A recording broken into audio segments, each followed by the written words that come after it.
कानपुर हिंसा के मास्टरमाइंड जफर हयात हाशमी की पुलिस रिमांड पर आज आएगा फैसला। बुधवार को तकनीकी कारणों से मंजूरी नहीं हुई थी रिमांड पर पुलिस की अर्जी। पुलिस आज दोबारा देगी कोर्ट में कस्टडी की अर्जी। निजाम कुरैशी की भी रिमांड मांगेगी पुलिस। कानपुर में दंगे में विदेशी फंडिंग का भी शक। 3 बैंक खातों में करोड़ों के लेन देन की जांच की जाएगी। हाशमी की संस्था को पैसे भेजने पर जांच जारी। हिंसा वाली जगह पर फॉरेंसिक टीम का दौरा। जांच टीम ने इकट्ठा किए पत्थर। बीजेपी के एक स्थानीय नेता सहित 12 लोगों को पुलिस ने बुधवार को गिरफ्तार किया। अब तक 54 लोग गिरफ्तार। कानपुर पुलिस ने 10 संदिग्धों को भी हिरासत में लिया। हिंसा के मामले में हो रही है पूछताछ। समाजवादी पार्टी के साथ दंगाइयों की नजदीकी का खुलासा हुआ। तस्वीरों में एसपी विधायक के साथ नजर आया जफर हयात हाशमी। कानपुर में हिंसा वाली जगहों का बना मैप। सेंसिटिव इलाकों में सुरक्षा व्यवस्था को सख्त करेगी पुलिस। कानपुर के संवेदनशील इलाकों में पुलिस लगातार कर रही है मॉनिटरिंग। ड्रोन कैमरे से निकाले पर नजर रखी जा रही है। ओवैसी ने यूपी सरकार को घेरा। कहा पत्थर एक तरफ से नहीं चला लेकिन कार्रवाई एक तरफा हुई। ओवैसी ने विपक्ष की लगाई लताड़। सिर्फ मुसलमानों को ठहराया जा रहा है कसूरवार। तमाशा देख रहे हैं विपक्षी पार्टियां। कानपुर के बीजेपी सांसद सत्यदेव पचौरी ने कहा दंगे वाले इलाके में अवैध कब्जे पर जारी किए गए नोटिस। कानपुर हिंसा के बाद बिगड़ा शहर का माहौल। एक कथित हिंदूवादी नेता ने बुजुर्ग कपड़ा व्यापारी से की बदसलूकी। दुकान हटवाई। बुजुर्ग व्यापारी के साथ बदसलूकी का वीडियो सामने आते ही पुलिस ने की कार्रवाई। नेता के खिलाफ केस दर्ज कराया, गिरफ्तार किया। कानपुर के बाद अब उन्नाव में हिंसा भड़काने की कोशिश। 10 जून को उन्नाव बंद के पोस्टर लगाए गए हैं और सोशल मीडिया पर वायरल किया गया है। उन्नाव पुलिस ने जानकारी मिलते ही पोस्टर हटवाए। पोस्टर लगवाने वालों की तलाश जारी। दुकानदारों से भी पुलिस कर रही है पूछताछ। उन्नाव के डीएम ने तुरंत की कार्रवाई। मामले को आगे बढ़ने से रोकने के लिए पीस कमेटी की बैठक बुलाई। यूपी के गोंडा में दिखा कानपुर हिंसा का असर। भीख मांग रहे 3 फकीरों को गांव वालों ने डंडों से पीटा। गांव वालों ने फकीरों से मांगा आधार कार्ड। उठक बैठक करवाया और जय श्री राम के नारे लगवाए। फकीरों की पिटाई का वीडियो वायरल होने पर हरकत में आई पुलिस। एक शख्स को किया गिरफ्तार। दिल्ली पुलिस की स्पेशल सेल ने धार्मिक टिप्पणी के मामले में एफआईआर दर्ज की है। नवीन कुमार और सवा नकवी का भी नाम एफआईआर में शामिल। एफआईआर में शादाब चौहान, मौलाना मुफ्ती नदीम, अब्दुल रहमान, गुलजार अंसारी, अनिल कुमार मीणा और पूजा शकुन का नाम भी शामिल। सोशल मीडिया पर भड़काऊ पोस्ट डालने का आरोप। एआईएमआईएम नुपुर शर्मा की गिरफ्तारी की मांग पर अड़ा। दिल्ली के जंतर मंतर पर आज 11 बजे करेगी विरोध प्रदर्शन। अहमदनगर में नुपुर शर्मा के खिलाफ मुस्लिम समाज का प्रदर्शन। प्रदर्शनकारियों ने जलाया नुपुर का पुतला। गिरफ्तारी की मांग की। नुपुर शर्मा के बचाव में उतरी बीजेपी नेता उमा भारती। कहा कि धमकी देना भारतीय संस्कृति नहीं। मूसेवाला मर्डर केस पर दिल्ली पुलिस का बड़ा खुलासा। लॉरेंस बिश्नोई है मूसेवाला की हत्या का मास्टरमाइंड। दिल्ली पुलिस ने कहा कि 5 आरोपियों की हुई पहचान। पूरी प्लानिंग के साथ हुई सिंगर की हत्या। महाराष्ट्र पुलिस ने मर्डर केस में 8 में से एक शूटर सौरभ महाकाल को गिरफ्तार किया। पुणे क्राइम ब्रांच ने किया अरेस्ट। मूसेवाला केस में 3 आरोपियों में मनप्रीत मन्ना, मनप्रीत भाऊ और सिराज को 11 जून तक पुलिस रिमांड।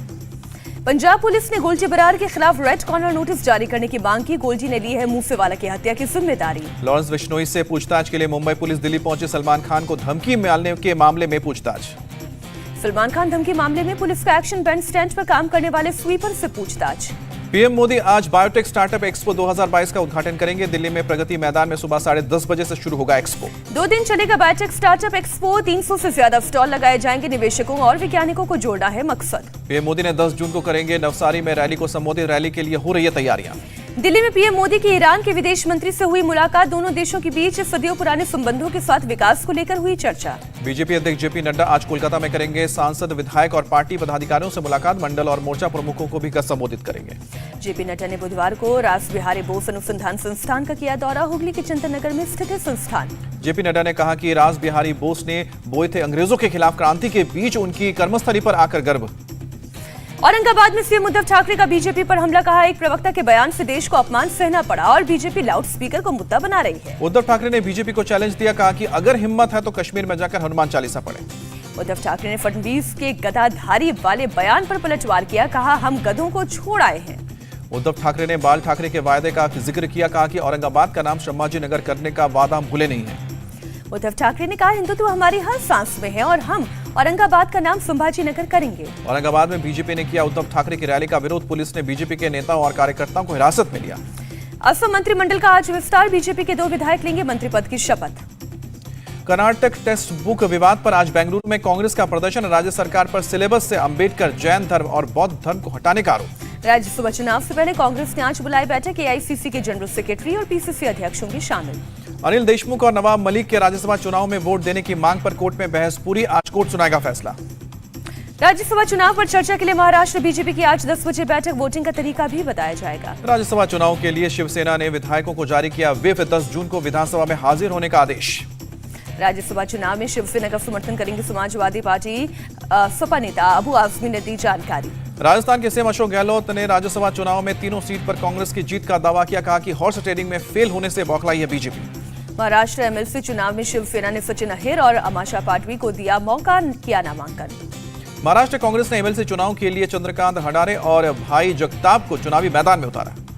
विधान परिषद चुनाव के लिए बीजेपी की उमा गिरीश खपरे आज करेंगे नामांकन। 4 उम्मीदवार पहले ही कर चुके हैं नामांकन। यूपी एमएलसी चुनाव के लिए समाजवादी पार्टी के 4 उम्मीदवारों ने किया नामांकन। स्वामी प्रसाद मौर्य, मुकुल यादव, शहनवाज खान और जासमीर अंसारी ने एसपी से चुनाव के लिए भरा पर्चा। बीजेपी ने यूपी के डिप्टी सीएम केशव प्रसाद मौर्य को बनाया है एमएलसी उम्मीदवार। महाराष्ट्र के 5, यूपी के 9 और बिहार के 2 उम्मीदवारों के नाम। दिल्ली के स्वास्थ्य मंत्री सत्येंद्र जैन की आज कोर्ट में पेशी। मनी लॉन्ड्रिंग मामले में गिरफ्तार है सत्येंद्र जैन। स्मृति ईरानी ने सीएम केजरीवाल से पूछा क्या उन्होंने सत्येंद्र जैन का हवाला के जरिए कमाए 16 करोड़ को चेक किया था। नई रिपोर्ट में सोनिया गांधी फिर हुई कोरोना पॉजिटिव। ईडी के सामने पेश होने के लिए मांगा 3 हफ्ते का समय। नेशनल हेराल्ड केस में होनी थी पेशी। राहुल गांधी ने बिजली और कोयला संकट का मुद्दा उठाया। पूछा कि देश को अंधेरे में रखकर किसका विकास हो रहा है। चीनी वीजा स्कैम मामले में दिल्ली हाईकोर्ट से कार्ति चिदम्बरम को राहत नहीं। कोर्ट ने अग्रिम जमानत याचिका पर फैसला रखा सुरक्षित। सीएम ममता बनर्जी पर विवादित टिप्पणी करने पर यूट्यूबर रुद्र रॉय को बड़ी मुश्किल। ट्रांजिट रिमांड पर कोलकाता लाई पुलिस। 7 जून को गोवा से हुई थी गिरफ्तारी। हार पुलिस ने राणा दंपति के खिलाफ चार्जशीट दाखिल की। मामले में 16 जून को होगी सुनवाई। मनी लॉन्ड्रिंग के केस में ईडी ने बिल्डर संजय छाबड़िया को हिरासत में लिया। आथर रोड जेल में बंद था संजय। विधानसभा चुनाव को लेकर आम आदमी पार्टी ने गुजरात इकाई को भंग किया। जल्द की जाएगी नई टीम। गुजरात में यूनिफॉर्म सिविल कोड को लागू करवाने के लिए तिरंगा गर्ल तजीम मिरानी ने डाली याचिका। 19 जून को दिल्ली आएंगे अन्ना हजारे। अपने नए संगठन राष्ट्रीय लोक आंदोलन के लिए ट्रेनिंग कैंप का आयोजन करेंगे। राजनाथ सिंह ने वियतनाम के रक्षा मंत्री के साथ द्विपक्षीय बैठक की। रक्षा सहयोग बढ़ाने को लेकर चर्चा हुई। दिल्ली में विदेश मंत्री डॉक्टर एस जयशंकर से मिले ईरान के विदेश मंत्री। द्विपक्षीय रिश्तों पर हुई बात। दिल्ली में वायुसेना प्रमुख से मिले अमेरिकी आर्मी के कमांडिंग जनरल। दोनों देशों के बीच रक्षा संबंध बढ़ाने पर बातचीत। जम्मू कश्मीर के उपराज्यपाल मनोज सिन्हा पहुंचे। शिक्षिका रजनी बाला के घर वालों से की मुलाकात। कुलगाम के सरकारी स्कूल का नाम रजनी बाला के नाम पर रखा जाएगा। मनोज सिन्हा ने ऐलान किया। रजनी बाला की याद में जम्मू कश्मीर के स्कूल्स में आज रखा जाएगा 2 मिनट का मौन। कुलगाम में आतंकियों ने की थी रजनी बाला की हत्या। नोएडा के सुपरटेक ट्विन टावर गिराने की आखिरी तारीख पर लगी मुहर। 21 अगस्त को जमींदोज हो जाएंगे दोनों टावर। मेके दातू प्रोजेक्ट पर तमिलनाडु सरकार की पिटीशन पर बोले कर्नाटक के सीएम। सुप्रीम कोर्ट के नोटिस का इंतजार, देंगे जवाब। मैसूर में नाइस रोड जंक्शन का बुरा हाल है। सड़क पर जगह जगह गड्ढे बने, लोगों को दिक्कतें। बीजेपी नेता कृपाशंकर सिंह ने सीएम योगी को लिखा पत्र। यूपी के स्कूलों में पढ़ाई में मराठी को वैकल्पिक भाषा बनाएं। बंगाल की सीएम ममता बनर्जी ने हासीमारा में सामूहिक विवाह समारोह में हिस्सा लिया। पारंपरिक तरीके से डांस में भी हिस्सा लिया। सीएम ममता बनर्जी ने कोलकाता में एयरक्राफ्ट म्यूजियम का उद्घाटन किया। हिमाचल के मंडी में छात्रों को दिया गया लैपटॉप। सीएम जयराम ठाकुर ने आज के वक्त की जरूरत बताई। सीएम शिवराज सिंह के सहयोग से 6 साल के बच्चे का लिवर ट्रांसप्लांट हुआ कामयाब। परिवार ने बच्चे की नई जिंदगी के लिए सीएम को किया धन्यवाद। NHAI ने 5 दिन में बनाई 75 किलोमीटर सड़क। Guinness book of world record में नाम दर्ज किया गया। नितिन गडकरी ने बधाई दी। दिल्ली में पूरे जोरों पर योग दिवस की तैयारियां। योग कार्यक्रम में शरीक हुए केंद्रीय मंत्री सोम प्रकाश। योग करते नजर आए सोम प्रकाश। जम्मू के अर्निया सेक्टर में दिखा पाकिस्तानी ड्रोन। बीएसएफ की फायरिंग के बाद वापस लौटा। सुबह करीब 4:15 बजे रोशनी देखकर बीएसएफ को हुआ शक। करीब 300 मीटर की ऊंचाई पर था ड्रोन। दिल्ली के खजूरी खास इलाके में दिल दहला देने वाली वारदात सामने आई। बेरहम मां ने 5 साल की बेटी की रस्सी से हाथ पैर बांधकर कड़ी धूप में छत पर छोड़ा। होमवर्क नहीं करने पर मां ने लड़की के हाथ पैर बांधे। छत पर लड़की चिल्लाती रही। मां ने अनसुना किया। पड़ोसी ने लड़की को छत पर चिल्लाते देखा तो वीडियो बनाया। वायरल वीडियो होने के बाद हरकत में आई पुलिस ने मामला दर्ज करते हुए जांच शुरू की। पुलिस की पूछताछ में मां ने माना कि उसने बच्ची को कड़ी सजा दी। वीडियो वायरल होने के बाद दिल्ली महिला आयोग भी हरकत में आई। स्वाति मालीवाल ने दिल्ली पुलिस से तुरंत कार्रवाई की मांग की। दिल्ली के मंडावली थाने में मालखाना में लगी आग। फायर ब्रिगेड की टीम ने आग पर पाया काबू। आग से मालखाना में रखे सामान को नुकसान पहुंचा। हादसे में किसी की जान के नुकसान नहीं। दिल्ली के लाजपत नगर में एक्सिस बैंक के बेसमेंट में लगी आग। फायर ब्रिगेड की टीम ने पाया आग पर काबू। बेसमेंट में मीटर रूम में लगी थी आग। किसी के जान को कोई नुकसान नहीं पहुंचा। आग लगते बिल्डिंग के सारे लोग बाहर निकले। पश्चिम बंगाल के हावड़ा में पेंट फैक्ट्री में लगी भीषण आग। मौके पर पहुंची फायर ब्रिगेड की टीम ने आग पर पाया काबू। आग से फैक्ट्री में काम कर रहे कई लोग घायल हुए हैं। सभी घायलों को अस्पताल पहुंचाया गया। गुजरात के सुरेंद्र नगर में 300 फीट गहरे बोरवेल में गिरा 1.5 साल का बच्चा। आर्मी ने बच्चे को सकुशल बाहर निकाला।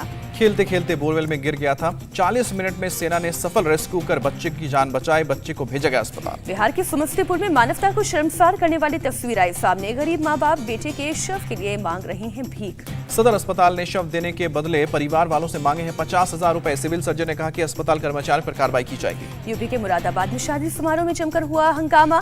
डीजे पर डांस को लेकर जमकर चली कुर्सियां। डांस को लेकर कुछ लोगों के बीच हुआ झगड़ा। हंगामे के दौरान कई लोग घायल हुए। मुंबई के बांद्रा वेस्ट में गिरी इमारत हादसे में एक शख्स की मौत, 16 लोग घायल। हरिद्वार में ज्वेलरी की दुकान में लूटपाट। बदमाशों से खाली हाथ भिड़ा ज्वेलर। लोगों ने एक बदमाश को पकड़कर जमकर पिटाई की। बदमाशों ने तमंचे के बल पर लूट की घटना को अंजाम दिया। सीसीटीवी में कैद हुई वारदात। वारदात के दौरान दुकानदार को लगी चोट। मौके पर पहुंची पुलिस ने बदमाश को गिरफ्तार कर लिया। पुलिस पकड़े गए अपराधी से पूछताछ कर रही है। हरिद्वार में गंगा दशहरा के मौके पर भारी संख्या में पहुंचे श्रद्धालु गंगा जी में लगाई आस्था की डुबकी। भारी भीड़ को देखते हुए सुरक्षा के पुख्ता इंतजाम किए गए हैं। 500 से ज्यादा पुलिस जवान तैनात है। घुड़सवार पुलिस बल भी तैनात। जम्मू कश्मीर के सांबा में कुएं की सफाई के दौरान मिला विस्फोटक बम। स्क्वाड की टीम ने जिंदा मोर्टार सेल को किया डिफ्यूज। नोएडा में पुलिस और बदमाशों के बीच मुठभेड़। 3 बदमाश गिरफ्तार। पुलिस की गोली से 2 बदमाश घायल। असम के औरांग नेशनल पार्क में पुलिस और वन विभाग की कार्रवाई। 3 बाघों की शिकारी गिरफ्तार। ड्रग डिस्ट्रक्शन डे पर सिलीगुड़ी में चलाया गया अभियान। भारी मात्रा में पकड़े गए ड्रग्स को किया गया नष्ट। केरल में सोना तस्करी का मामला। आरोपी स्वप्ना सुरेश ने कहा पीएस सरित को बिना नोटिस किया गया गिरफ्तार। केरल के सीएम विजयन पर लगाए गए आरोप पर बोले केंद्रीय मंत्री वी मुरलीधरन, जनता के मुद्दे से ध्यान हटाने की कोशिश। मैसूर में एक पिता ने अपनी बेटी की हत्या की बात कबूल की। लड़की को दलित लड़के से हुई थी शादी।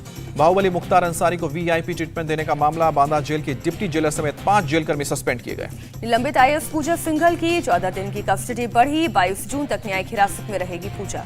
DHFL यस बैंक धोखाधड़ी के मामले में अविनाश भोसले की पेशी। 14 दिन की न्यायिक हिरासत में भेजा गया। विशाखापट्टनम में क्रिकेट मैच काउंटर पर लगी लंबी लाइन। पुलिस को दिखानी पड़ी सख्ती। 14 जून को होगा तीसरा T20 मैच। राजस्थान के बूंदी में तपती गर्मी का कहर जारी। गर्मी से बचाव के लिए चंबल नदी में भेड़ों की फेंक रहे हैं किसान। तमिलनाडु के पेरुगुंडी इलाके में झील के पानी ने बदला रंग। झील से सटे डंप यार्ड में कुछ दिन पहले लगी थी भीषण आग। झील के पानी में मीथेन गैस की मात्रा बढ़ने से पानी का रंग हुआ गुलाबी। पानी दूषित होने से लोगों में बड़ी चिंता। मनाली में फ्लाई डाइनिंग की हुई शुरुआत। 160 फीट ऊपर खाने के लोग ले रहे हैं मजा। मनाली को 360 डिग्री से नीचे देख सकते हैं। पर्यटकों को कर रहा है ये आकर्षित। कश्मीर में होम स्टे टूरिज्म की शुरुआत। गांव के लोगों के साथ रह रहे हैं पर्यटक। गांव के लोगों ने पर्यटकों का स्वागत किया। घाटी में टूरिज्म सेक्टर को बढ़ावा मिलेगा। भारत में फिर कोरोना ने पकड़ी रफ्तार। 24 घंटे में 7,240 नए केस आए सामने। 8 मरीजों की गई जान। महाराष्ट्र में सबसे ज्यादा कोरोना का संक्रमण। 2,701 नए केस मिले। 1,327 मरीज रिकवर हुए। दिल्ली में भी कोरोना के केस में बढ़ोतरी दर्ज। 564 नए मामले आए सामने। कोरोना पीड़ित की गई जान। एयरपोर्ट और विमानों में लागू होंगे नए कोविड के नियम। दिल्ली हाईकोर्ट का आदेश। उल्लंघन करने वालों की बनेगी लिस्ट। अहमदाबाद में कोरोना केस बढ़ने के साथ ही एक्शन में आया स्वास्थ्य विभाग। रेलवे स्टेशन समेत कई जगहों पर शुरू की जांच। यूक्रेन के राष्ट्रपति जेलेंस्की ने दिया निवेशकों को न्योता। आईटी सेक्टर, कृषि, ग्रीन एनर्जी और स्थानीय उत्पादों में निवेश का मौका। जेलेंस्की ने कहा युद्ध चलते रहते हैं लेकिन हम जीतेंगे। यूक्रेन में लंबे समय के लिए करें निवेश। राष्ट्रपति जेलेंस्की का दावा। जंग में रूस के 31,000 से ज्यादा सैनिकों की जान गई। पूर्वी यूक्रेन में जंग बढ़ने से बड़ी तबाही। सैटेलाइट तस्वीरों में दिखा बर्बादी का मंजर। रूस ने लौटाए 210 यूक्रेनी सैनिकों के शव। मारियोपोल के स्टील प्लांट में लड़ते हुए मौत। कीव में बारूदी सुरंग में ब्लास्ट। कार सवार कई लोग हुए घायल। यूक्रेन में जंग के दौरान अब तक मारे गए 4,253 आम लोग गए। यूएन ह्यूमन राइट्स ऑफिस ने जानकारी दी। पूर्वी यूक्रेन के डोनेट्स्क क्षेत्र में आम नागरिक बन रहे हैं युद्ध के शिकार। अस्पतालों में घायल नागरिक और सैनिकों का आना जारी। यूक्रेन के कीव में एक बेकरी ने तैयार किया ब्रिटेन के पीएम बोरिस जॉनसन के नाम पर किए गए युद्ध में ब्रिटेन से मिले समर्थन पर जताया सम्मान। उत्तरी लेबनान के जंगलों में भड़की आग। सेना आग पर काबू पाने में जुटी। सेना के हेलीकॉप्टर लगातार आग पर डाल रहे हैं पानी। पानी के वजह से जंगलों में तेजी से आग लगी है। पाइन के जंगल में ब्राजील सरकार ने पेट्रोल डीजल पर टैक्स में कमी का किया ऐलान। जनता पर महंगाई का बोझ कम करने की योजना। ब्राजील के राष्ट्रपति ने रसोई गैस पर टैक्स खत्म करने की योजना की घोषणा की। राष्ट्रपति चुनाव से 4 महीने पहले टैक्स कटौती का ऐलान। केट मिडलटन लंदन के एक बेबी बैंक में पहुंची। स्टाफ और वॉलंटियर से मुलाकात की। पंजाब में नई आबकारी नीति लागू की गई है। 40% सस्ती हो सकती है शराब। रिजर्व बैंक ने दी क्रेडिट कार्ड को यूपीआई से जोड़ने की इजाजत। यूपीआई के जरिए अब सिर्फ बैंक अकाउंट से ही नहीं बल्कि क्रेडिट कार्ड से पेमेंट होगा संभव। आरबीआई ने पहले रुपे क्रेडिट कार्ड से यूपीआई को जोड़ने का इजाजत दी। मास्टर कार्ड और वीजा जैसे गेटवे पर बेस्ट क्रेडिट कार्ड्स को अब बाद में अनुमति मिलेगी।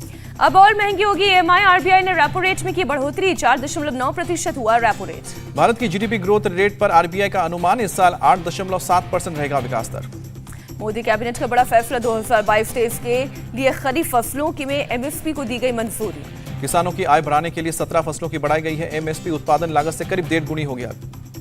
खरीफ फसलों की एमएसपी बढ़ाने पर सीएम योगी ने कहा, कल्याणकारी फैसले के लिए पीएम का शुक्रिया। बिहार में इन्वेस्टमेंट मीट और टेक्सटाइल एंड लेदर पॉलिसी की शुरुआत की गई है। इन्वेस्टर्स को देखकर नीतीश कुमार ने खुशी जताई। सीएम नीतीश ने कहा, पहले बुलाने पर कोई नहीं आता था। उद्योग मंत्री शहनवाज हुसैन की मेहनत रंग लाई। आयना रिन्यूएबल पावर करेगी कर्नाटक में 12,000 करोड़ का निवेश। 2,000 मेगावाट की पवन और सौर ऊर्जा परियोजनाओं को करेगी स्थापित। भारत और साउथ अफ्रीका के बीच T20 सीरीज का पहला मुकाबला आज दिल्ली के अरुण जेटली स्टेडियम में शाम 7 बजे से शुरू होगा मैच। T20 सीरीज से पहले टीम इंडिया को बड़ा झटका, चोट की वजह से कप्तान केएल राहुल और कुलदीप यादव सीरीज से बाहर। ऋषभ पंत निभाएंगे कप्तान की भूमिका, हार्दिक पांड्या उप कप्तान की भूमिका में नजर आएंगे। मिताली राज ने इंटरनेशनल क्रिकेट के सभी फॉर्मेट से लिया संन्यास, 23 साल के करियर को विराम। 39 साल की उम्र में रिटायर हुई मिताली राज, 6 वर्ल्ड कप खेलने वाली एकमात्र महिला खिलाड़ी। रिटायरमेंट लेते हुए भावुक हुई मिताली राज, ट्विटर पर लिखा इमोशनल मैसेज। वनडे में सबसे ज्यादा रन बनाने वाली महिला क्रिकेटर है मिताली, बतौर कप्तान भी सबसे ज्यादा जीत मिताली के नाम। मिताली राज ने भारत के लिए 12 टेस्ट, 232 वनडे और 89 T20 इंटरनेशनल मैच खेले हैं। मिताली राज के रिटायरमेंट लेते ही हरमनप्रीत कौर को मिली नई जिम्मेदारी, महिला क्रिकेट टीम की बनाई गई कप्तान। श्रीलंका दौरे के लिए भारतीय महिला क्रिकेट टीम का ऐलान, तेज गेंदबाज झूलन गोस्वामी बाहर। मुल्तान वनडे में पाकिस्तान ने वेस्टइंडीज को हराया, 5 विकेट से दी मात। वेस्टइंडीज ने दिया था 306 रन का बड़ा लक्ष्य, पाकिस्तान ने 5 विकेट खोकर ही हासिल किया। पाकिस्तान के कप्तान बाबर आजम ने लगाया शतक, 3 मैचों की सीरीज में पाकिस्तान 1-0 से आगे। दूसरे T20 के मुकाबले में ऑस्ट्रेलिया ने श्रीलंका को हराया, 3 विकेट से जीत दर्ज की। श्रीलंका ने पहले बैटिंग करते हुए बनाए 124 रन, ऑस्ट्रेलिया ने 7 विकेट खोकर टारगेट किया हासिल। ऑस्ट्रेलिया की ओर से केन रिचर्डसन की घातक गेंदबाजी, 30 रन देकर 4 विकेट लिए। छत्तीसगढ़ के सीएम भूपेश बघेल से मिले बॉक्सर विजेंद्र सिंह, राज्यों में खेल को बढ़ावा देने पर हुई चर्चा। पैराशूटिंग वर्ल्ड कप में मनीषा नरवाल और रुबीना फ्रांसिस की जोड़ी ने जीता गोल्ड मेडल, पीएम मोदी ने बधाई दी। इंडोनेशिया ओपन में भारत की शानदार शुरुआत, पीवी सिंधु और लक्ष्य सेन दूसरे दौर में पहुंचे। स्लोवेनिया से भारतीय साइकिलिंग टीम को वापस बुलाया गया, महिला साइकिलिस्ट ने कोच पर गलत व्यवहार करने का आरोप लगाया था। भूल भुलैया 2 तीसरे हफ्ते में 156 करोड़ से ज्यादा की कमाई करके बनी ब्लॉकबस्टर फिल्म, 19वें दिन की 2 करोड़ की कमाई। 1 जुलाई को रिलीज होगी आर माधवन की फिल्म रॉकेटरी, 3 जून को नाम्बी नारायण डे रूप में मनाया जाएगा। अदिति शेष ने किया मेजर संदीप उन्नीकृष्णन फंड का ऐलान, सीडीएफ और एनडीए के उम्मीदवारों की ट्रेनिंग में करेंगे मदद। संगीतकार AR Rahman India UK together season of culture के एम्बेसडर नामे, तो उभरते कलाकारों के बीच संबंध बढ़ाना उद्देश्य। अनुपम खेर की 525वीं फिल्म का टाइटल होगा द सिग्नेचर, फिल्म के सेट से शेयर की तस्वीर। मोमन ईरानी डिज्नी प्लस हॉटस्टार की सीरीज मासूम से OTT पर करेंगे डेब्यू, बाप बेटी के रिश्ते और सस्पेंस से भरपूर होगी सीरीज। मध्य प्रदेश के खरगोन में खनिज अधिकारी ने रेत माफियाओं पर कसा शिकंजा, रात के अंधेरे में की कार्रवाई, जेसीबी ट्रैक्टर जब्त, माफियाओं में मचा हड़कंप। यूपी के प्रतापगढ़ में मां ने नाबालिग बेटी को बेरहमी से पीटा, बिना बताए बाहर जाने पर पिटाई की, लड़की अस्पताल में भर्ती, वीडियो वायरल। चीन में बच्चों का एक्सरसाइज करते हुए वीडियो हुआ वायरल, मशीन की तरह बच्चे कर रहे हैं अभ्यास।